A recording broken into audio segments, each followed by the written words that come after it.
Welcome to the foundation. It is yours truly, the incredible DJ Battle in the building. And man, as you can see, hey, solo act again.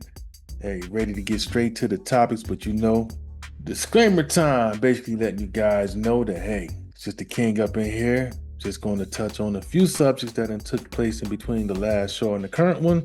As usual, we don't want no BS, no nonsense, no lawsuits, none of the above, because this is for entertainment purposes only. Oh man, New York, New York. Hey, no place is safe. But yeah, this is definitely a major concern, but it's Mother Nature, right? Only thing you can do is let it happen. Let the water recede, get back to life. These type of things happen, right? So yeah, that's one of the things that happened over the week. Something else that's really taken the world by storm for whatever reason. Now, we all see that the Cowboy Carter tour is doing very well. Its latest stop was the ATL. Huge turnout. Quite a few nights. They doing great numbers. Sounds like it was a pretty successful stop in the ATL until the very end. After the last show on Tuesday night, everyone's ready to go, rock and roll. Let's get ready to go to the next city, do our thing. Hey, let's go stop somewhere. Who knows where they stopped at? But we do know for some odd reason, at 44 Krog Street, the choreographer's rental, which was holding Beyonce's Unreleased music, somehow got broken in and stolen. They stole the unreleased music. They stole the playlist for the shows. I mean, this is some big deal. Unreleased music. But for me, I can't help but think about the timing of everything. Like, man, what are the odds of someone breaking in a rental, taking something as Beyonce's unreleased music out of all things? To me personally, you can't get that kind of hit unless you have an inside scoop on something, like almost like an inside job. And even listening to just the 911 call, it just seemed almost kind of orchestrated. And this is just my opinion. It could have very well happened, but to me, it's just the timing of it just seems so strange. And the reason why I say that is what's taking place in the saga of, Rymir Satterhwaite. Everyone knows who this kid is. This is the person who's been seeking a paternity test from Jay-Z for as long as we can remember, at least a decade and a half, right? And the only thing Jay-Z can say is after one deflection, the next deflection, that this person is just harassing them, right? But let's think about that. And put yourself in Rymir's shoes. If you're a child, and I've seen, kids in this situation who only know the mother and don't know who the father is, or they're searching, trying to know who their father is. For him to have the information that he did have, it just doesn't seem far-fetched that this could very well be his father, especially when he has all of the letters lined up. Personally, I'm thinking, why would Jay go so hard to avoid a paternity test? I don't get it. You can just basically take this test, be done with it. Now you can say this person is harassing you. If you've taken this test and it's proven that you're not the father, then you have a case for saying that, he's harassing me. And then we would all be in agreement. But for you to throw so many roadblocks, legal loopholes, just so that you can not take a DNA test, it makes people look deeper. And it's no secret, what the big deal may be. Once they line the dots up and they figure out that, this child was conceived as a minor and you was an adult, you have a brand issue. And I know Beyonce don't want that brand issue because her whole platform is about family, right? And we've seen how she dealt with situations like when her father stepped out on Tina and had a child. She put that child to the side. Like, you know what? Nah, that child can't be involved in my life. You can't force that child upon me. And I can see how she feel that way. But this situation with Rymir is a little different. Why? Because it happened before her time, right? It happened before a time. What, Ramir's about what, 31 years old? You know, he's still trying to figure out who his parent is. Give him the peace of mind of knowing who his father is. The worst that can happen is you have to pay up. Even though he says it's not about money, we know that it's going to, at the end of the day, after everything you put him through, you know, you can't knock the hustle and the drive that this cat has. You know he your father. I mean your blood. If he got this kind of drive in him, because he demonstrating the same kind of intensity when it comes to putting in work with figuring out who his father is. So he ain't going away. The judge has already put a deadline out on July 18th to either take the DNA test or Jay will be just straight up to be known as the father. That's pretty much the decision the judge has came up with, and that's only right, man. So that's why I say this whole stolen, unreleased music just seemed kind of fishy to me. It seemed like it's a distraction so that people can look this way and say, "Oh, poor Beyonce," and try to lump that in as leave the Carters alone. But man, come on, man, take the blood test. Right? You should have dealt with it a long time ago, and not that half-ass record deal that y'all tried to give Rymir. Y'all should have dealt with it and got the blood test or DNA test a long time ago. It's just inexcusable at this point. All these roadblocks, you can't avoid it, man. Now we got to figure out what's gonna really happen. They already shut up Rymir's car one time. What's next? What y'all gonna try to do now before the 18th? This distraction with the unreleased music, that ain't gonna work. So I wouldn't be surprised if something unfortunate happened. I hate to say it that way, but if you ain't through these many roadblocks, you're a billionaire. You could have dealt with this in so many different ways, man. It just doesn't make any sense. I just can't help but harp on that. You could have dealt with this away from the scene, and put, I don't want to say non-disclosure, but put it in a way that so they couldn't affect your brand. If that's what you're so concerned about, there could have been a way you could have dealt with this and still not, had to deal with the humiliation that you're about to go through.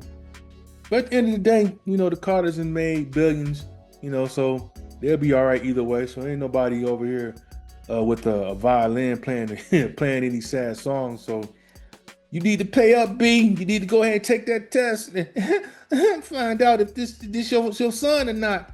And this is the reason why when a mother gives birth, they need to give the DNA test to that father right there. Right there. So we don't have these kind of problems, right? So yeah, definitely keep your eye on that situation. They say July 18th is going to be the date where, he's going to put up or shut up. But I just feel like some fishy going to come up. And the more fishy it looks, the more it makes it evident that he's the father. We going by your moves, and it's showing guilt. There's just no other way to say it. Just guilty. Yeah. But speaking of scandal, right? I know Trump just like, man, I wish this shit just go away. Please go away. It wasn't that long ago, right? Remember when they had Pam Bondi up there saying, hey, she got the files on the desk, and she's going to get it to the people, right? Because everybody wants to know what's on that Epstein list. Everybody want to know. Apparently, not everybody want to know, right? Yeah, this is going to be a hot mess. We already seen the tactics that Trump is doing. He's doing basically what he's doing is he's going to hype people up and get them hyped up, distract them, and then try to rewrite history, right? Because first he was all about the list. Then it was on Pam Bondi's desk. Then a few distractions happened. Then he kind of hoped it wouldn't go away until Elon brought it back up. Elon brings it back up. Oh yeah, the MAGA head's like, oh no, wait, yeah. Whatever happened with the Epstein files? Yeah, we want to know. And then you look it up on the computers, and all of a sudden there is no Epstein list. So y'all just gonna try to rewrite history and think people just gonna fall for that BS and just say there's no list. Really? Even your own followers are like, yeah, what happened to the list? Yeah, we want to know what happened to the list too. Enough to the point that Republican lawmakers, convene together to try to block the release of the files. Right? They all voted to not release. Why are they so adamant about not releasing this list? Right? You would think if it's really about protecting the innocent children, no child should go through child molestation or trafficking. Anybody that's dealing with that need to be exposed, right? You would think all leadership should be up for exposing anyone that's dealing in that kind of business. But what do you see happening? Just like the previous story, you just see roadblocks, distractions, and then there's nothing going on over here. Even when they brought it to Trump's attention, he's like, "Oh, they still talking about that crap, man. There is nothing. There is no list. There is no list. Come on, man. People are not that stupid, man. It's not gonna go that smooth." So now all of a sudden, after all the backlash, because his own people are turning against him, his own MAGA heads are turning against his own Republicans are turning against. So now the heat is really turning up in the kitchen. So now all of a sudden it's, well, if Pam Bondi, if she feels the need to, if she finds anything credible, she needs to release it. What that sound like to you? Because you already heard what she said when they revisit the situation, right? Oh, yeah, I said I was gonna, talk about the Epstein files and the MLK files and the JFK file. Now you think people stupid, gaslight people, right? Think people stupid. It's backfiring to the point to where Trump is in the corner, right? So you really need to keep an eye on this lady here, Ghislaine Maxwell. Keep an eye on her, because that was Epstein's right hand woman. So of course she should know the list. She know everything. She know all the dirt. And Trump can't just play the I didn't know. I barely knew him. They just lived in Palm Beach with me. I don't. And then you go through all the gazillion pictures with them partying it up and kikiing and laughing in the background. Epstein. Come on, man. People are not stupid. Your own people are like, nah, we ain't going for that, B. So if you're gonna put Bondi on the forefront to say that if she finds anything credible, she can release it, what you think is gonna happen?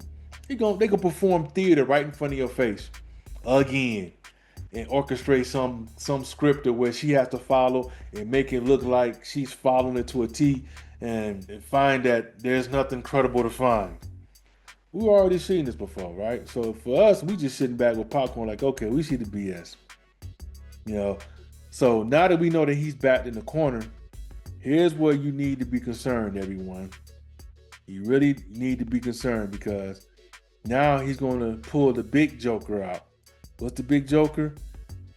The biggest distraction you can probably throw at someone is war. And you see everything that's going on right now with, we're arming NATO, or basically to protect Ukraine from Russia. And you're starting to see this tough talk from Trump about how he's disappointed in Putin. But he ain't never used to talk like that. Now he's talking tough, and now they're arming Ukraine with all these weapons. I tell you like this, like any other fight. If it's two people fighting, you hand one person a weapon to do a job, or or to inflict damage on the other, you're involved in it. You're basically you're in the war. You're in the fight. So don't be surprised that we get in an all-out war, a nasty one. The one big one that people have been talking about, one to avoid, and we've been predicting for a couple years now. It's at our doorstep. So I pray for anyone that have their kids out in the military, because we know what's about to happen. And more importantly, if you're going to step out, you might not want to do too many large venues where it's a large crowd, because we're vulnerable. With us being stretched out all over the place, dealing with Israel's mess with Iran, and they think that you can just blow up somebody's site and someone just going to go away quietly. We know there's always a reaction to once you inflict that kind of damage on someone's home front. Once you initiate something like that, that's just the rule of law, the reaction. Don't be surprised if we're under attack, and particularly in a place that has large numbers that can make the government blink. Trump, he's not going. He's to the point now. He's not going to care, because once that happens, then the attention goes away from Epstein. The Epstein attention goes all away. It's all about the war then. So this is something to be really concerned about. We've always talked about, like I said, but it's really at our doorstep. Really. So be careful out there. I'm not going to talk your head off, but I will be back with some more material. If you haven't subscribed yet, go ahead and subscribe. You want to holler? You know the contacts. Cash App for the support. $ DJ Battle 313. I appreciate the support, and I will see you live soon.